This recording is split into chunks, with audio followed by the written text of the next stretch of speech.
This video will demonstrate how the offline codes in SDLK12 Smart Keybox work. Before you start generating any codes, you must pair the lockbox with your mobile phone via Bluetooth.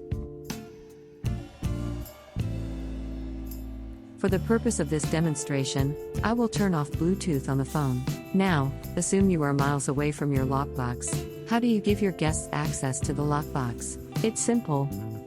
Go to the app, select the lock, and go to Settings. You can create two types of offline passwords: one-time passwords or offline periodic codes. Let's try creating an offline periodic code.